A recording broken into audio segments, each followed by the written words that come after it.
Hello everyone! Welcome back! So for today, we will talk about Science 9 with the topic of percentage composition of compounds.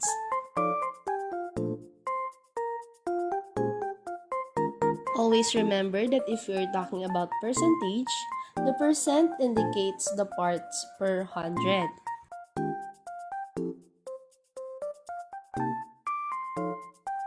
Likewise, in chemistry, percentage is used to find the mass percent of an element in a compound.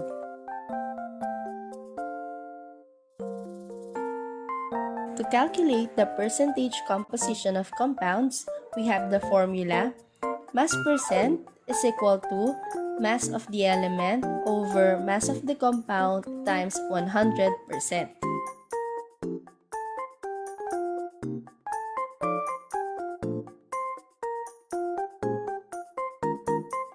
Okay, so now let's try to identify the percent mass of each element present in the ethanol.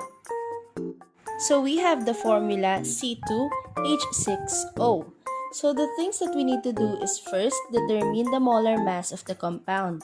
Next, we need to identify the masses of each element relevant to the compound, and then we will use the formula mass percent is equal to the mass of element divided by the mass of compound times 100%.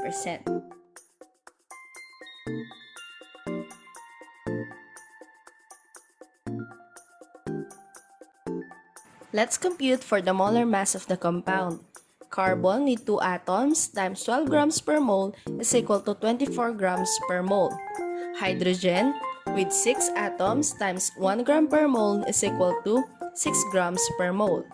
Oxygen with 1 atom times 16 grams per mole is equal to 16 grams per mole.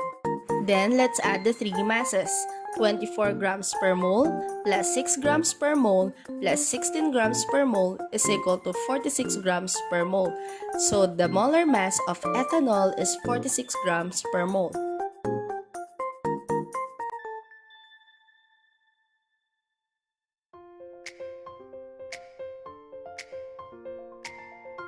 Since we already know what is the molar mass of ethanol, now we will compute for the mass percent of carbon. Again, we will use this formula. The percentage of carbon is equal to 24 grams per mole, which is the mass of the element relevant to the compound, divided by 46 grams per mole, which is the molar mass of the compound, times 100% is equal to 52%.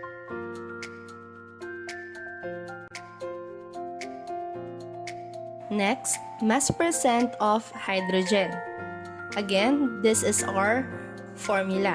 So the percentage of hydrogen is equal to 6 grams per mole divided by 46 grams per mole times 100% is equal to 13%.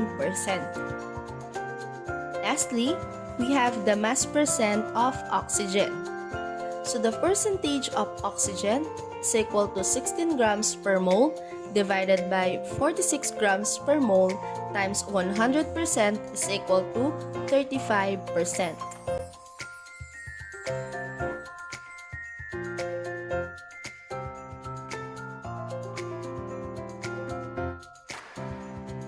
Again, let's take a look at the percentage composition of ethanol with a chemical formula C2H6O.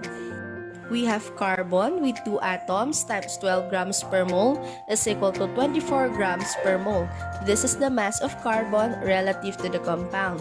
Next, we have hydrogen with 6 atoms times 1 gram per mole is equals to 6 grams per mole. And then last, we have oxygen with 1 atom times 16 grams per mole is equal to 16 grams per mole. We have the molar mass of ethanol as 46 grams per mole. Carbon comprises 52% of the compound, while hydrogen is 13% and oxygen with 35% for a total of 100%.